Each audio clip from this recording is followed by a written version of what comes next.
যদি কষ্ট পায় ভগবান সইতে পারে না। মায়েরা, ভগবান ভক্তের দুটো জিনিস সইতে পারে না সবাই জানে, একটা অহংকার, একটা চোখের জল। অনেকে দেখবেন অহংকার করে, এই রে আমার 4টে গাড়ি 4টে বাড়ি, আমার মতো পয়সাবান টাকাওয়ালা লোক কেমন কজন আছে, বলে না? এইদিকে অহংকার। কিসের অহংকার করছে তুমি? কি নিয়ে এসছিলে, কি নিয়ে যাবে? তাকাবে না ওদিকে, কি নিয়ে এসছিলে, কি নিয়ে যাবে? অনেক অহংকার করে। তাকে আমি প্রশ্ন করি, তুমি কি জন্ম পেয়েছো? ও মায়েরা, আপনার কি জন্ম পেয়েছেন? আপনার মা আপনাকে জন্ম দিয়েছে, তবে আপনি জন্ম পেয়েছেন, আপনি পান নাই। আপনার মা আপনাকে জন্ম দিয়েছে, আপনি পান নাই। আপনি জন্ম নেওয়ার পর আপনার নামটা রাখা হয়েছে। নামটা কে রেখেছে? আপনি নিজে রেখেছেন না কেউ রেখেছে? নামটা অন্যজন রেখেছে। আপনি কি পড়াশুনো করেছেন? আপনাকে একজন পড়িয়েছে, হাতে খড়ি দিয়েছে, শিখিয়েছে, পড়িয়েছে, তারপর আপনি পড়েছেন, পড়তে পারেন। আপনি কি চাকরি পেয়েছেন? একজন চাকরি আপনাকে দিয়েছে। আবার আপনি যখন মরে যাবেন, শ্মশান ঘাটে নিয়ে যাবে, আপনি নিজে যাবেন? তখনও অন্যজন নিয়ে যাবে। সবই যদি অন্যের হয়, তবে তোমার বলতে কি রইল? কিসের অহংকার করছো তুমি? ও মায়েরা, শ্মশান ঘাটে গিয়ে একবার দেখবেন, একবার গিয়ে দাঁড়াবেন 10 মিনিট, দেখবেন কত ভালো ভালো চেহারার মানুষগুলো জল জল করে জ্বলছে। এই শরীরের কোনো দাম নাই। দাদা ভাইয়েরা, যারা কীর্তন শুনছেন, মন দিয়ে শুনবেন। এই কয়েকদিন আগে আমার মা মারা গেছে, প্রায় 1.5 মাস আগে। আপনাদের কাছে নিবেদন রইল, আমি তখন গান করছিলাম হাওড়ায়। তো মা আমার খুব অসুস্থ হয়ে নার্সিংহোমে ভর্তি ছিল, আইসিউতে। আমি যখন গেলাম তখন মা একটু নড়াচড়া করছে মাত্র, তারপর মা চলে গেলেন। আমি যখন শ্মশানে গিয়েছিলাম, আপনারা অনেকে ইউটিউবের মাধ্যমে দেখতে পেয়েছেন, তো শ্মশানে গিয়ে দেখলাম আমার মাকে যখন নামানো হলো, আরও 4-5টা মৃতদেহ আনা হলো। তার মধ্যে একজনকে দেখলাম মাত্র 42 বছর বয়স, হেমিওপ্যাথি ডাক্তার, সর্বাঙ্গ সুন্দর। আচ্ছা, কি কীর্তন কমিটি যারা আছেন, পেছনে যারা গল্প করছে ওদের বন্ধ করুন। পেছনে বেশ কয়েকজন বের হয়ে গল্প আরম্ভ করেছে, একবার সরিয়ে দিন। হরে কৃষ্ণ। এইদিকে তাকাবেন। একজন হেমিওপ্যাথি ডাক্তার, প্রচুর টাকার মালিক, সুন্দর চেহারা, লাল টুকটুকে রং, একবারে পরিষ্কার পরিষ্কার। স্ট্রোক হয়ে মারা গেল, জ্বলছে আগুনে। আমি চিন্তা করছি দাঁড়িয়ে দাঁড়িয়ে, স্ত্রী পুত্র কন্যা সবাইকে কত ভালোবেসেছে। বাড়ি পর্যন্ত, দরজা পর্যন্ত সবাই এসেছে, তারপর আবার ঢুকে গেছে। শেষ যাত্রায় ইনি একা এসছেন, কাঁদেছে। যখন শ্মশান আপনি চলে যাবেন, আপনার বাড়ির লোক আপনার শ্মশান পর্যন্ত 2-4 জন যাবে বাড়ির, বাকি আপনার সঙ্গে অন্যজন যাবে। বাড়ির লোকরা দেখবেন, স্বামী যদি চলে যায়, স্ত্রী দরজা পর্যন্ত হাক্কা করে কাঁদে, তারপর তাকে ঢুকিয়ে দেয়। তারপর স্বামীর শ্মশানে কি অবস্থা হচ্ছে কেউ চিন্তা করেন? বসে কেউ চিন্তা করছে? দাও দাও করে আগুনে জ্বলছে। অনেকেই দেখছে, মনে মনে ভাবছে, আহ, এত টাকার মালিক, এত সুন্দর চেহারা, এ যদি মরে যায়, আমার ঘরে গিয়ে আর কি লাভ? ঘরে যাব, কিন্তু ঘরে গিয়ে আমি এবার আর বিবাদ টিবাদ কিছু করবো না বাবা, হরিনাম করব, সংসার চালনা করব, কি লাভ? এই দেহের কোনো লাভ নেই।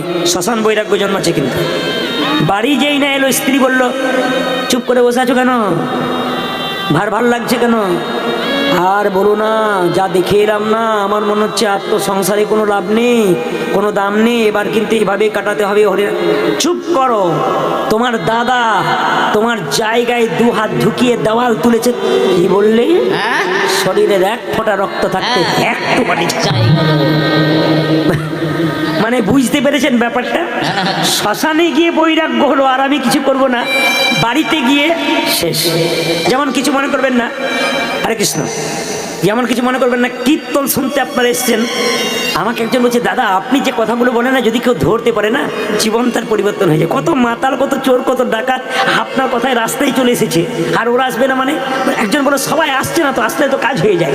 অনেকে আসছে, প্রচুর লোক আসছে, কিন্তু প্রচুর ভক্ত। কেন বলুন তো? সব জায়গায় রক্তের ঢল বেড়ে যায়, ওখানে বুঝতে পেরে যাই। বাড়িতে বাসা থাকি, সেখানে প্রচুর ভক্তের ভিড় হয়, বুঝতে পেরে যাই ওনারা কিন্তু শুনছেন, পরিবর্তন হচ্ছেন, বাচ্চাদের পরিবর্তন করছে। যেমন আমি একটা কথা বলি, একটা জায়গাতে কীর্তন হচ্ছে, তো শাশুড়ি মার বউ কীর্তন শুনছে। এখন কীর্তন শুনে বাড়ি নিয়ে গিয়ে কিন্তু ভালো কথা নিয়ে যাবেন, খারাপ কথা নয়। এখন কীর্তনিয়া বলছে, মা বাড়িতে কোনো পশু এলে তাকে বাধা দিতে না, একটু সেবা টেবা দিতে হয়। কোনো পশু পাখি এলে বাড়িতে সেবা দিতে হয়। বৌমাটি শুনছে গলায় কাপড় দিয়ে, বাড়িতে কোনো পশু এলে তাকে সেবা দিতে হয়। শাশুড়ি মাও শুনছে। এখন বাড়িতে পরের দিনে গম মিলেছে, গম উঠোনে, পাশের বাড়ি একটা গরু এসে দিব্যি খাচ্ছে। বৌমার শাশুড়িটা বাড়িতে শুয়ে আছে, আর বৌমা বলছে খা, তুই খা, পরিষ্কার করে খা, তোকে কোনো বাধা দেবো না, তুই খা। এখন লোক সব খেয়ে নিয়েছে। যেই না কীর্তনে যে কি মজা আছে, সারা রাত করে গেলে কোনো অসুবিধা নেই। আজকে যেভাবে আপনারা বসেছেন নেটে সেটে, আমি সিদ্ধান্ত নিয়ে বসে আছি, আজ আমি 3টে পর্যন্ত কীর্তন করব। রাজি আছেন? 3টে মানে ভোর 3টে বলি নাই, 3 ঘন্টার কথা বলেছি। ঘড়ির দিকে তাকান, কীর্তনে যে কি মজা আছে আর প্রেম আছে, এ না দিলে বুঝবেন না। এ আসলে যতক্ষণ, কিন্তু কি করবেন মায়েরা, অপরাধ নেবেন না, প্রতিদিন তো একই চলছে। প্রতিদিন এরকম ভক্তের সম্মুখীন এরকম চিৎকার প্রত্যেক দিন চলছে, হাজার মানুষের। অনেকে বলে বাবারে আপনার কি ভিড় হয়েছিল আমাদের ওখানে, ওটা দেখে দেখে আমাদের অভ্যাস হয়ে গেছে। তো তাকান আমার দিকে, যে এখানে বসে আছে। এখন বৌমা বলছে খা খা খা, শাশুড়ি বলছে কি ব্যাপার তোমার কি মাথা খারাপ হয়ে গেছে? বলে কেন, গরুটা খাচ্ছে তুমি দিবি বলছো? বলছে মা কাল কীর্তনিয়া কি বলেছি, পশু এলে খেতে দিতে হয়, খা, তুই খা, চুপ কর, খা, বাপের বাড়ি থেকে গম নিয়ে আসবে এবার। এবার লক্ষ্য করুন মায়েরা, শাশুড়ি মাকে বলছে কীর্তনিয়া কি বললো? বৌমা বলছে শোনো, কীর্তনিয়া যা বললো, তুমি কীর্তন শুনতে গিয়ে কিসে বসেছিলে? বলছে জায়গা পাই নাই, ধুলোতে বসেছিলাম। বলে উঠবার সময় ধুলোটা নিয়ে এসেছিলে না ঝেড়ে এসেছিলে? বলছে আমি ঝেড়ে দিয়ে এসেছিলাম, যা শুনবে ওইখানেই ঝেড়ে দিয়ে আসবে, ঘর আনবে। এই জন্য অনেকে দেখবেন ঘর নিয়ে যায় না, না কি বলছেন? জেনে বলুন রাধা রানী কি, শ্যাম সুন্দর কি, মদন মোহন কি, হরিবাসর কি। এই দেখুন, যখন পাখি উড়ে যাচ্ছে, পাখিরা কষ্ট পাচ্ছে, ভক্ত ভগবানকে ডাকছে। ভগবান ভক্তের কষ্ট সহ্য করতে পারে না, তাই ভগবান ছুটে এলেন মায়ের কাছে, মা আমাকে সাজিয়ে দাও। মা বলছে আজকে দাদা বলাইয়ের জন্মদিন, আজকে কি সাজাবো রে? বলছে আমি যে গোষ্ঠে যাবো। গোষ্ঠে যাবি? হ্যাঁ, আমায় সাজাইয়ে দাও, সাজাইয়ে দাও, আমায় সাজাইয়ে দাও, সাজাইয়ে দাও, সাজাইয়ে দাও, সাজাইয়ে দাও, আমায় সাজাইয়ে দাও, সাজাইয়ে দাও।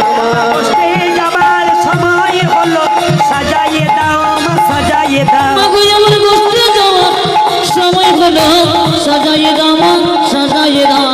গোষ্ঠে যাবার সময় হলো, সাজাইয়ে দাও, সাজাইয়ে দাও। আমার গোষ্ঠে যাবার সময় হলো, সাজাইয়ে দাও, মা সাজাইয়ে দাও। আমার গোষ্ঠে যাবার সময় হলো, সাজাইয়ে দাও, সাজাইয়ে দাও। আমার বুকে আমার সময় হলো, সাজাইয়ে দাও, মা সাজাইয়ে দাও।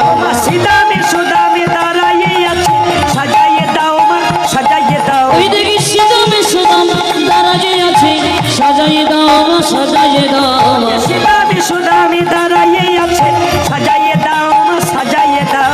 ওই সিদামে সুদামে দাঁড়াইয়ে আছে, সাজাইয়ে দাও, মা সাজাইয়ে দাও। সিদামে সুদামে দাঁড়াইয়ে আছে, সাজাইয়ে দাও, সাজাইয়ে দাও। উজালে সিদামে সুদামে দাঁড়াইয়ে আছে, সাজাইয়ে দাও, মা সাজাইয়ে দাও। আমার আরে যে ধরি যে ধরে নাম, সাজাইয়ে দাও, সাজাইয়ে দাও। আমায় আরে যে ধরে ধরে নামা, সাজাইয়ে দাও, সাজাইয়ে দাও। আমার আরে যে ধরে যে ধরে নাম, সাজাইয়ে দাও, সাজাইয়ে দাও।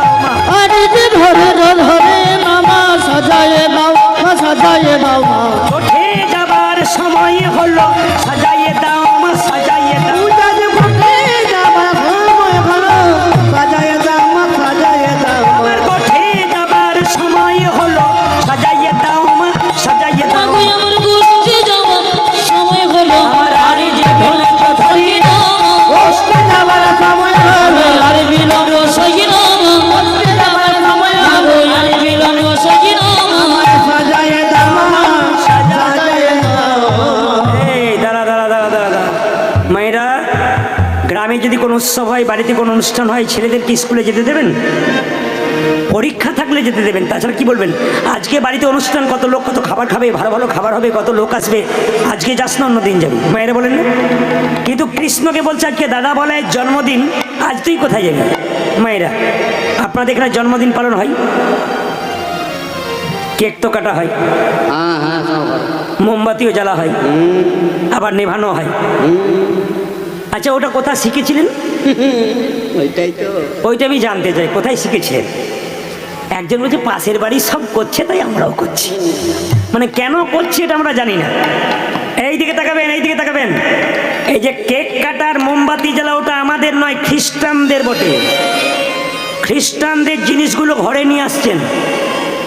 না না, সব ধর্মকে ভালোবাসুন, সব ধর্মের মানুষকে ভালোবাসুন, কিন্তু নিজের ধর্মটাকে ত্যাগ করে অন্য ধর্মকে নয়। তাকাবেন আমার দিকে। আমি এক জায়গায় কীর্তন করতে গেছি, মাস্টার মশাইয়ের নাতির জন্মদিন। তিনি আমাকে ডাকলেন, দাদা আমার নাতিকে একটু আশীর্বাদ করে দেবেন, আমার নাতির আজ জন্মদিন, চলুন। আমি গেলাম, চেয়ারে বসে আছি, অনেক ছেলে মেয়ে এসেছে, বাচ্চাটাকে বেশ সাজিয়েছে। এদিকে তাকাবেন, একটা কেক এনেছেন, হ্যাপি বার্থডে টু ইউ, কেকটা কেটেছে। এই দা কেকটা কাটানো হয়েছে, মোমবাতিটা এবার জ্বলছে, হ্যাপি বার্থডে টু ইউ। না না, হাসলেন আপনারা। মাস্টারমশাইকে জিজ্ঞেস করলাম, আমি বুঝতে পারলাম না এটা কোথা থেকে এসেছে, মানে মোমবাতি নেভানোর মানে কি জ্বালিয়ে? ওই পাশের বাড়ি সব করছে তাই করছে আর কি, মানে ওই ভদ্রলোকও জানেন না কি। এতজন এখানে কীর্তন শুনতে এসছেন, হাত তুলে বলুন তো, মোমবাতি জ্বালিয়ে নেভানো হয় কেন আর কেক কাটা হয় কেন? হিম্মত কারো নাই। এ শুধু আপনাদের নয়, হাজার হাজার মানুষ, 10,000 15,000 মানুষ দাঁড়িয়ে থাকে, একজনও প্রশ্ন উত্তর দিতে পারে না কেক কেন কাটা হয়। মায়েরা, কেকের মধ্যে কি থাকে? ডিম। আপনার বাচ্চা পরীক্ষা দিতে যাচ্ছে, শুভ দিন, ভালো দিন, কোনো শুভ দিনে বাচ্চাকে ডিম খাওয়ান। যেদিন কেকটা কাটছেন কি খাওয়াচ্ছেন আপনি? ডিম। ডিম শুভ হচ্ছে না অশুভ হচ্ছে? মোমবাতি জ্বালিয়ে নিভিয়ে দেবেন কেন? এই জন্য তো কম বয়সে ছেলের এখন নিভে যাচ্ছে খুব তাড়াতাড়ি। কেন বলুন তো? আপনারা তো নিভিয়ে দিচ্ছেন। তাকাবেন আমার দিকে, যে যেখানে বসে আছেন। এখন আবার আমাদের কত অধঃপতন এসছে দেখুন। মুরগির মাংসের দোকান খুলেছে, ভদ্রলোক লিখেছেন শ্রীকৃষ্ণ ব্রয়লার সেন্টার,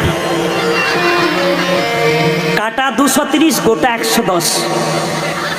না না না, এগুলো আমাদের বড় দুঃখের ব্যাপার। মাংসের দোকান খুলেছে শ্রীকৃষ্ণ, অন্য নাম দে।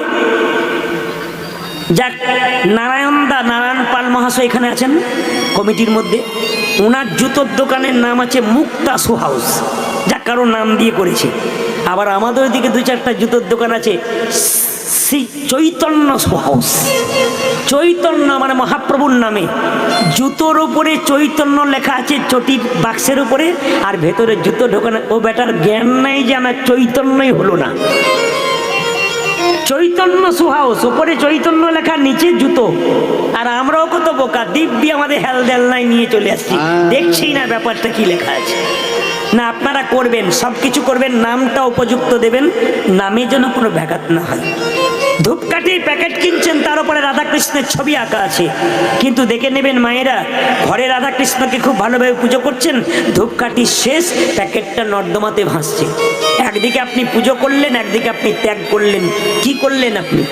যারা ধূপকাঠির প্যাকেট তৈরি করছে ইউটিউবের মাধ্যমে, তাদের কাছে বলবো আপনারা তৈরি করুন, সুগন্ধ ছড়ান, আপনাদের ধূপকাঠিতে পবিত্র হচ্ছে মন্দির। কিন্তু একটা কথা বলার আছে, কি আপনারা আমাদের জন্য অন্তত কৃষ্ণের ছবি, রাধার ছবি, ভগবানের ছবি দেবেন না। আপনারা ঠিক তৈরি করছেন, আমরা কিন্তু মান রাখতে পারছি না। ফুলের ছবি দিন, পশুর ছবি দিন। তো যেখানে ছিলাম মায়েরা সবাই লক্ষ্য করুন, হ্যাপি বার্থডে টু ইউ না। আমি অনেক জায়গায় কীর্তন করতে গিয়ে, যার বাড়িতে বাসা, একজন বলছে, দাদা এই আমার মেয়েটাকে দেখছেন, 5 বছর বয়স, ওর জন্মদিন পালন হলো। আমাকে কি বলে জানেন? বলে কি, প্রদীপ বাবুর কীর্তন শোনো নাই? বলছে হ্যাঁ শুনেছি। কি বলেছে? যে কেক কাটতে নাই। আমি কেক কাটবো না। আমাকে কি বলেছে? সনাতন ধর্মের মানুষের নিয়ম হচ্ছে একটু পরমান্ন পায়েস তৈরি করা। আমাদের কত পবিত্র ভাব আছে দেখুন। ছেলের জন্মদিনে কেক কাটা নয়, আমাদের সনাতন ধর্ম বললে একটা পরমান্ন তৈরি করো, তুলসী পত্র দিয়ে গোবিন্দের চরণে দাও, শেষে ভগবানের কাছে প্রণাম করে বলো, হে প্রভু, আমার ছেলে যেন একদিন প্রসাদ ভোজি হয়ে তোমার চরণে জায়গা পেতে পারে। কেক কাটার বেলাতে আপনার হাত তুললেন না, এখন কেন প্রেম জাগলো বলুন তো? কত সুন্দর আমাদের শিক্ষা দেওয়া আছে। আমাদের কিন্তু মোমবাতি জ্বালাতে নেই, আমাদের নিয়ম কি একটা ঘিয়ের প্রদীপ। যে মা ছেলের মঙ্গল চান তারা এটা, আপনি কেক কাটুন, আপনি মোমবাতি জ্বালান। আমি ভাবছি আধুনিক যুগের মানুষ না করলে ছেলে যদি কষ্ট পায় আপনি করুন, কিন্তু আসল জায়গাটাকে ঠিক রাখুন।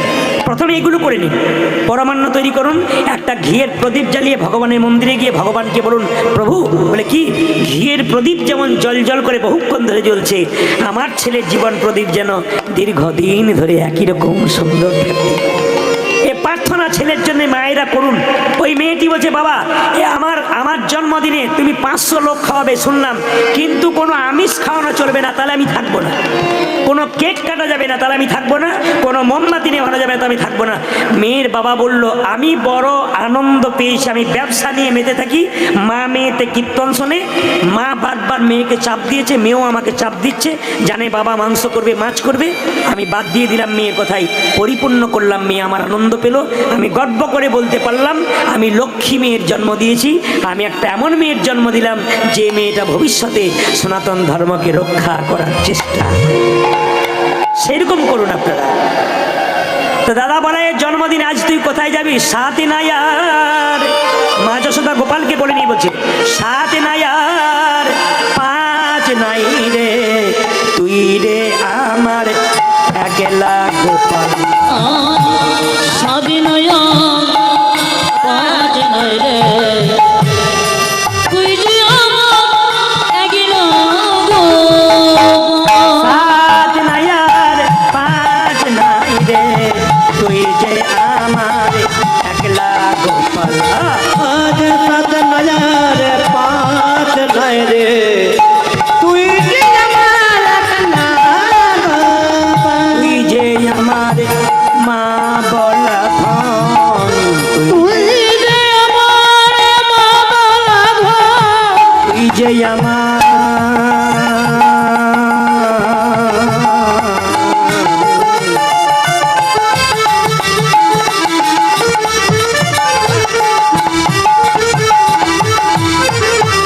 ওরে গোপাল,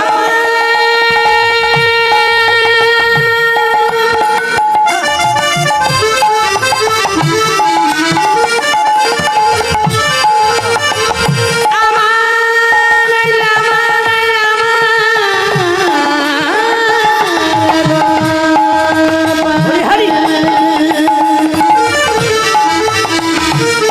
তুই যে আমার মা বলা তুই যে আমার মা বলা ধন, তুই যে আমার মা বলা ঘর, তুই ছাড়া আর কে আছে বল? আজ স্বাধীন পাঁচ নয় রে, তুই যে তুই যে আমার একলা সাত নাই আর 5 নয় রে, তুই যে গোপাল বলছে, তুমি খুব স্বার্থপর। বলে কেন? 9 লক্ষ ধেনু অপেক্ষা করছে আমার জন্য, যারা বনে যাবে, আর তোমার ছেলেকে তুমি আটকে রাখছো ভালো খাওয়াবে বলে। ও মা, 9 লক্ষ ধেনুর দল কে যোগাবে 3 দল। মাগো লক্ষ ধেনু দল, এ যোগাবে 3 দল। ও যে 9 লক্ষ ধেনুর দল কে যোগাবে 3 দল। আজ 9 লক্ষ ধেনু দল, কে যোগাবে 3 দল। গৃহ মাঝে গৃহ মাঝে গৃহ মাঝে রহিতে না পারি, মাগো গৃহ মাঝে রহিতে না পারি, গৃহ মাঝে রহিতে না পারি, গৃহ মাঝে রহিতে না পারি। ঘরে রইতে পারি না, ঘরে রইতে পারি না, ঘরে রইতে পারি না, ঘরে রইতে পারি না। যদি আমায় ডাকে ঘরে রইতে পারি না, ওই ভক্ত যদি আমায় ডাকে ঘরে রইতে পারি না, ভক্ত যদি আমায় ডাকে ঘরে রইতে পারি না, মাগো ভক্ত যদি আমায় ডাকে ওরে ভক্ত যদি আমার রাখে, ঘরে রইতে পারি না, ওরে ভক্ত যদি আমার রাখে, আমি ঘরে রইতে পারি না, মা গৃহ মাঝে গৃহ মাঝে গৃহ মাঝে রহিতে না পারি। আমার গৃহ মাঝে রহিতে না পারে। ঘরে থাকতে পারি না ভক্ত যদি আমায় ডাকে। কি করবি বাবা? আমি বনে গিয়ে কি করবো? মাগোই আমি চড়াবো বাছুর, মা মাগো আমি মা মাগো আমি চরব মাগোই আমি মাগোই আমি চড়াবো বাছুর, মা আজ মা গো আমি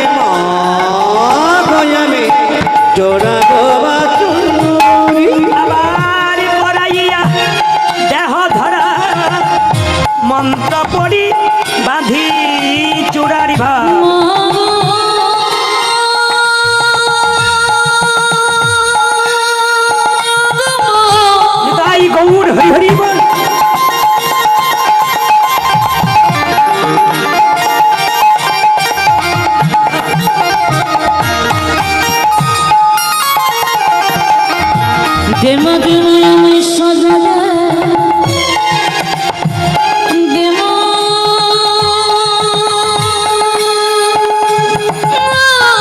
ধরি মায়েরা ভগবানকে সাজাবে।